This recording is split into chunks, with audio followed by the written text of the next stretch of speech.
Olá a todos, eu sou Andréa Pereira, médica nutróloga do Corpo Clínico do Hospital Israelita Albert Einstein, tenho doutorado pela Unifesp, pós-doutorado pelo Instituto de Ensino Albert Einstein e também, atualmente, sou coordenadora do Comitê Multiprofissional da Sociedade Brasileira de Oncologia. Estou aqui super bem acompanhada com Raíssa Rodrigues Melo Dantas, ela é médica pela Universidade José do Rosário Vetano, Unifenas, clínica médica pelo Hospital Santa Marcelina de Itaquera, oncologista clínica pela Faculdade de Medicina do ABC.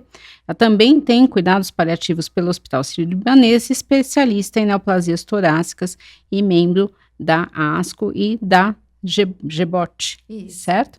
Então, assim, né, a gente vai falar nesse agosto branco sobre câncer de pulmão.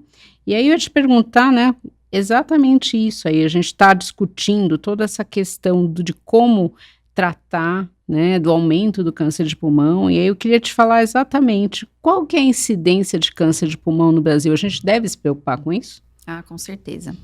Infelizmente, assim, a gente tem casos a cada ano, né, aumentando. Então, a expectativa que a gente tem é de mais de 15 mil casos por ano de diagnóstico de câncer de pulmão. E a maioria desses diagnósticos, com certeza, é por conta do tabagismo, né? Por isso a importância da gente ficar batendo nessa tecla. Então, a cada ano a gente vê essa porcentagem aumentando. Então, a gente tem uma expectativa de que cada ano 2% de aumento na incidência de câncer de pulmão. Então, é bastante coisa, né? Não é poucos pacientes diagnosticados. É o terceiro tipo de câncer mais comum na população brasileira, né, principalmente na população masculina, e o quarto mais incidente na população feminina.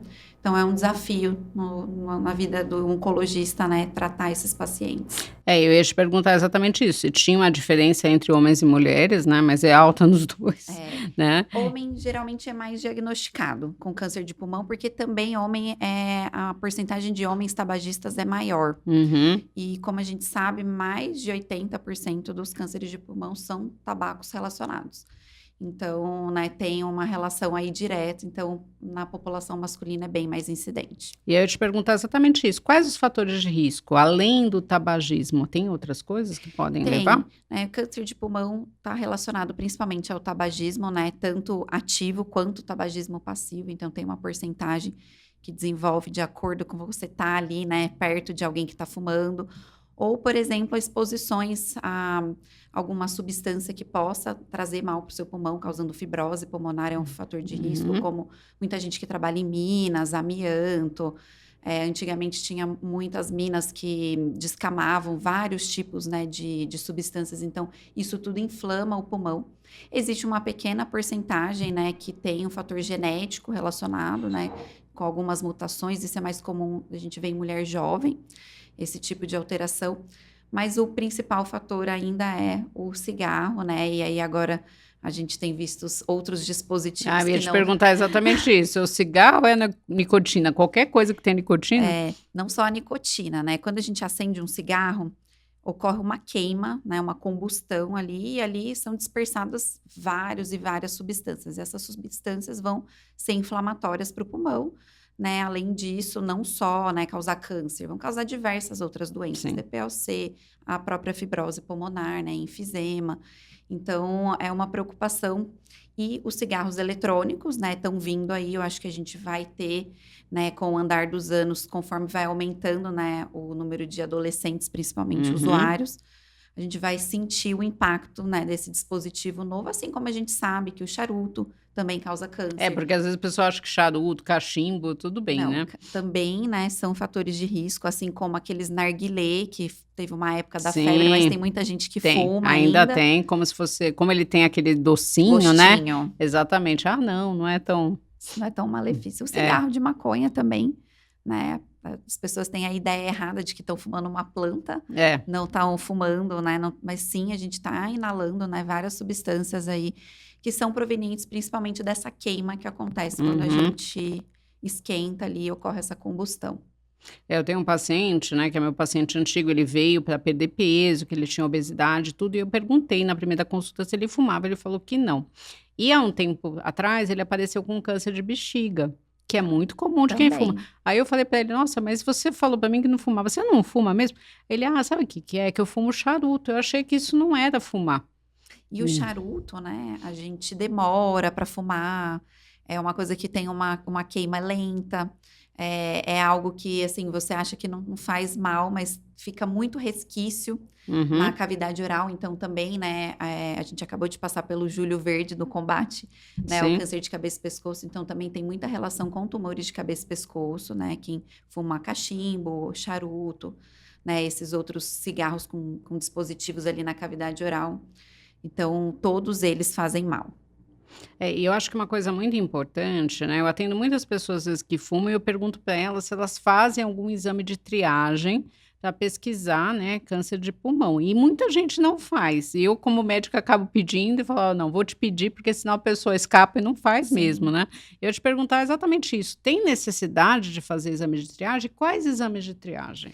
A gente tem, né, um guideline, inclusive, desenvolvido aqui no Brasil, né, com a equipe de pneumologistas, para falar sobre rastreio de câncer de pulmão na população tabagista. Então, bem especificamente, né, os pacientes que fumam com mais de 50 anos, né, que fumaram por mais de 15 anos, devem fazer uma tomografia de tórax, né, que a gente chama de uma tomografia com baixa dose de radiação, para avaliar se tem alguma alteração pulmonar, ali um nódulo pulmonar ou mesmo uma massa pulmonar. Uhum. Porque, infelizmente, quando o paciente começa a ter sintomas decorrentes do câncer, a doença já está mais Sim, avançada. geralmente é isso mesmo. Então, a gente tem essa recomendação. E aqueles pacientes que pararam de fumar, eles têm que ter parado de fumar pelo menos 15 anos, para a gente considerar que eles têm um risco, né, igual à população que nunca fumou. Então, para esses pacientes também, acima de 50 anos, a gente rastreia dessa maneira. Se a gente não encontrar nada, a gente, né, pode conversar com o nosso paciente, fazer uma outra tomografia ali a cada 2 anos. Agora, se a gente encontra, né, algum achado, um nódulo, uma massa, a gente vai proceder à investigação, encaminhar esse paciente para um pneumologista, que é o nosso grande parceiro aí no diagnóstico diferencial também dos nódulos pulmonares. E talvez quem vai mais estar perto desse paciente, dele não sendo um paciente com câncer, mas provavelmente um paciente com doença pulmonar, que ele vai ter ali, né, depois de 15, 20, 30 anos fumando, algum grau de alteração pulmonar. E às vezes não é pulmonar, mas é vascular, né? Exato. Então, assim, não é só isso, né? A gente É. acaba pedindo, pensando no câncer de pulmão, mas tem tanta coisa que pode acontecer, né? Então, realmente tem que tomar esse cuidado. Eu falo que o cigarro é inflamatório, igual, assim, para nutrologia, talvez, alguns alimentos inflamatórios, o cigarro, ele vai, né, ele não vai só atrapalhar ali o pulmão, né, onde a fumaça está entrando. Ele vai causar danos, né, na circulação, então nas artérias, nas veias, podem aumentar o risco cardiovascular. Então, quantas pessoas, o único fator de risco para infarto é o cigarro, ou mesmo para o AVC, né? Então, os derrames. Então, assim, é algo inflamatório, não só para o pulmão, mas para o organismo todo. Então, é algo que a gente aí tem que combater, com certeza. E a gente sabe que quanto mais anos de cigarro e quanto maior a quantidade, também vai influir nesse risco, né? Sim. E eu tenho muitos pacientes que falam assim: ai, doutora, mas quem procura acha. Eu sempre falo: quem procura acha cedo. Isso. Porque se você achar o câncer de pulmão de uma forma precoce, você vai ter mais chance de se curar, né? De ter aí uma evolução melhor. Então, acho que isso é muito importante da gente enfatizar, né? Quando a gente olha, né, os estudos, né, em câncer de pulmão, a gente olha a idade da população, a gente vê que cada vez mais, assim como outros cânceres também, tem sido diagnosticado numa população mais jovem. Então, a gente tem visto isso nos últimos anos, né? De novo, não só no câncer de pulmão. Sim, infelizmente, né? É uma preocupação que a gente tem, né? De pacientes muito jovens com diagnóstico de uma doença super difícil de tratar. Às vezes, quando é jovem, você acaba não pedindo exame de rastreamento, é exatamente o que você falou. A Sim. pessoa já vem com sintomas, geralmente quando você tem sintoma, já tem algo maior. E aí você diagnostica a doença num estágio mais avançado e sendo assim mais difícil de curar, ou às vezes incurável, né? E tendo que fazer tratamento, né, para o resto da vida, por exemplo. Eu sei que a gente tem diferentes tipos de câncer de pulmão, né? Mas de um modo geral, qual que é o tratamento? Eu descobri que eu tenho um câncer.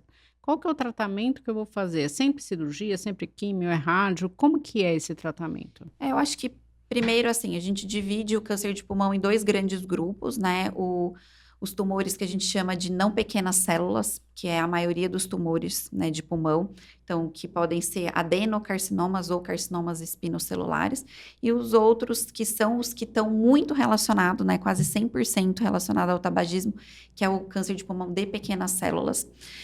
Nós temos aí uma gama de tratamentos. Aqueles tumores mais iniciais, a gente sempre vai discutir com o cirurgião torácico se é possível a ressecção, né? Com o avanço aí da medicina, da oncologia, a gente tem hoje tratamentos que a gente pode fazer antes, né, da cirurgia para poder promover uma cirurgia menos invasiva, um pouco mais tranquila para o paciente, de recuperação.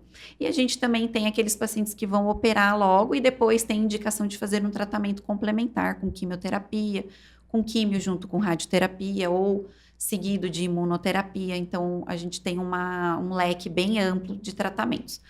No geral, para o paciente com doença avançada, né, onde a doença não está só no pulmão, né, está espalhada, que a gente chama de metástase, nós temos aí tratamento com quimioterapia, tratamento com imunoterapia e temos as terapias-alvos também, que são terapias direcionadas a algumas mutações específicas que a gente encontra quando a gente faz um painel mais ampliado para saber se aquele paciente pode ter esse cadeadinho que a gente pode ali abrir com essa chave que é a terapia-alvo.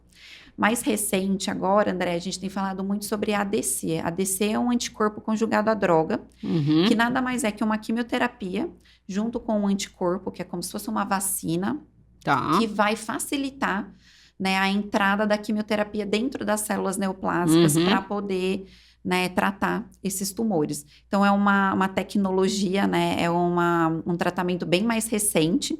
E para câncer de pulmão, ela é mais específica, ela depende de alguns fatores, não é todo mundo que vai ter benefício dessa terapia.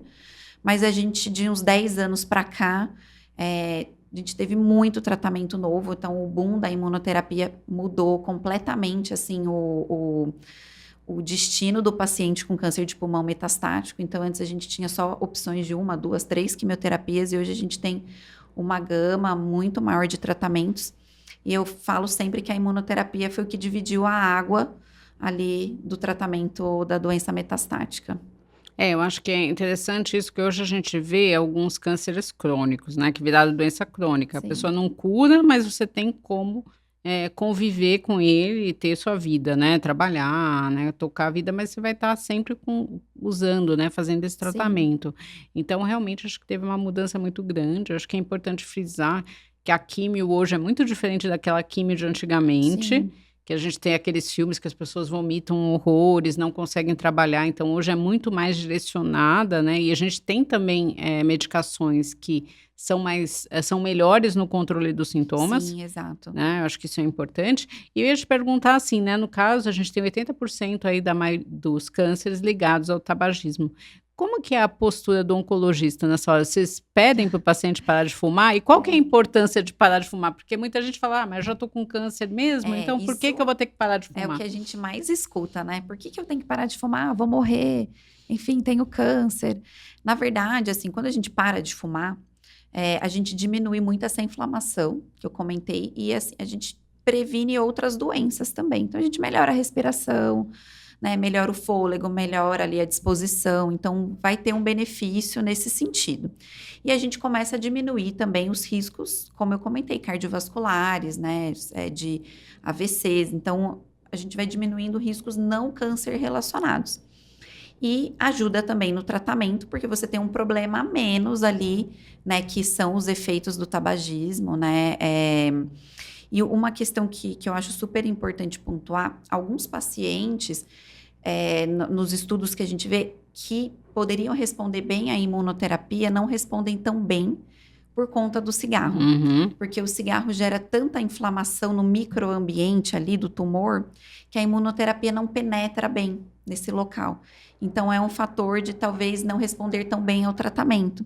Então, é importante parar de fumar, mas é muito desafiador, né? A gente chegar no paciente e falar, você tem que parar de fumar, senão isso, aquilo. E, né, às vezes o cigarro é o principal mecanismo do paciente ter menos ansiedade, né? Dele fugir ali dos problemas, dele sair um pouco da realidade, que é tratar uma doença, né? Como o câncer. Mas a gente tem muitas estratégias, né? A gente tem um arsenal de medicamentos. A psicologia ajuda muito a gente, né, nesse sentido. Lá no HCOR a gente tem um programa de cessação de tabagismo, então a gente tenta, né, englobar o paciente dentro desse programa para que ele se sinta amparado, porque também passar num profissional que você vai ver dali 2 meses e, né, Nunca mais, né? e nunca mais não vai ter um apoio psicológico. Uhum. E, principalmente, ele tem que querer. Sim. Porque por mais que você tenha tudo isso, mas o paciente não quer, aí não adianta. Às vezes você vai brigar com ele, que vai ser pior. E aí a gente vai tentar fazer controle de danos, né? Tentar diminuir o número de cigarros, enfim, tentar ali ir controlando e ajustando, mas nem sempre a gente consegue, infelizmente. Eu tenho pacientes que já estão com traqueostomia, né, que é para facilitar a respiração, né, já estão bem Sim. graves, mas eles fumam pela traqueostomia. Eles fumam não com oxigênio. Então, eles não conseguiram, né, parar. Isso eu acho que reforça o quanto é difícil você parar de fumar, porque muitas pessoas acham que é um vício bobo, Sim. né? Não, paro quando quero e tal. Então, imagina, a pessoa já tem um diagnóstico de câncer, você está avisando que vai ser, provavelmente o tratamento vai ser prejudicado pelo cigarro e a pessoa não consegue, porque não é fácil. Não é fácil. Eu acho que é um desafio, assim, muito grande parar de fumar. Tem que ter um propósito ali para o paciente, porque é um vício, né? Sim. É um vício e você está atrelado àquilo e muitas vezes o cigarro é o que mais dá conforto para ele diante de várias dificuldades aí que ele vai enfrentar.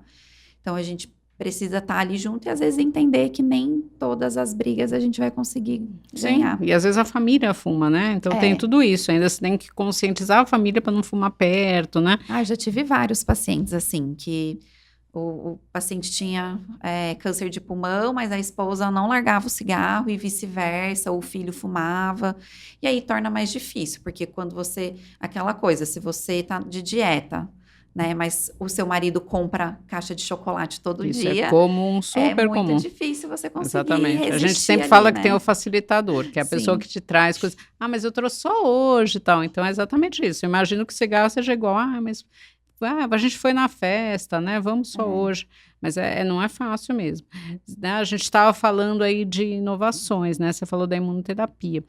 Na minha área, algo que surpreendeu muito foi o papel da microbiota no câncer de pulmão, e a gente sabe que agora tem até uma flora no próprio tumor, né? Isso vai influir no tipo de tratamento. Então, acho que assim, o conhecimento aumentou muito, a gente vai ter várias frentes aí, e a microbiota também é alterada pelo cigarro, né? Sim, totalmente. E eu acho que é algo que veio para ficar, né? A gente começou a estudar muito microbiota nos tumores intestinais, né? E a gente sabe que isso está relacionado com o nosso organismo no geral.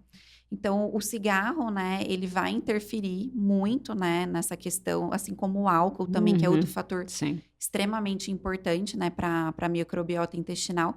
E são questões que eu acho que a gente vai amadurecer e a gente vai colher bons frutos, né, desses estudos, com certeza. Eu queria finalizar te perguntando, a gente vê que teve muita inovação, né, tem drogas-alvo, você tem imunoterapia, a gente tem acesso às medicações no SUS ou só no sistema privado? Infelizmente, né, o nosso SUS ainda é privado, né, dessas tecnologias. O que eu gosto bastante de reforçar é que a gente tem muito estudo clínico aberto.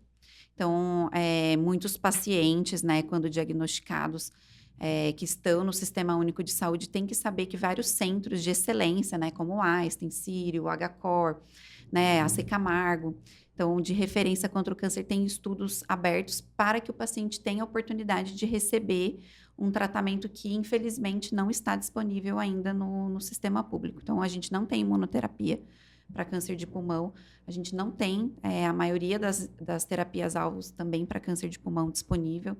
Então, eu vejo como um caminho secundário a gente que tem, né, o paciente no SUS, lembrar de colocar os pacientes nos estudos clínicos para a gente poder dar essa oportunidade de, quem sabe, ele receber um tratamento que ele não vai ter chance de receber, né, dentro do consultório do SUS, se possível, a gente investir nisso. Eu acho que isso é importante, né?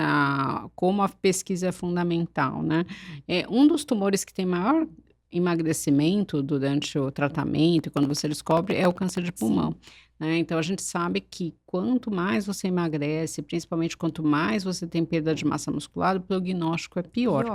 né? Então, às vezes, você está recebendo o melhor tratamento, mas é importante você ter essa preocupação também, né? Então, eu Sim, acho que a importância da equipe multi, eu acho que o câncer de pulmão é um exemplo bem típico, né? Eu preciso ter a psicologia aí, muitas vezes, para trabalhar esse tabagismo, o oncologista, a enfermagem e a equipe de nutrição também, que é fundamental, né? O ideal é que o paciente já entre com toda a equipe multi, acho que desde o início, sim, com né? certeza. Eu acho que a equipe multi, assim, é essencial no cuidado do paciente oncológico, principalmente, né? A questão nutricional é, assim, de longe, extremamente importante. Se a gente tem um paciente malnutrido, a gente não consegue tratar ele, porque ele vai ter muito mais efeito colateral, vai sofrer, né? Enfim, muito mais efeitos do tratamento do que um paciente, né, com uma massa muscular considerável. Então, né, nutrição, fisioterapia, né, para a gente colocar esse paciente ali numa reabilitação, poder, né, dar esse suporte para eles.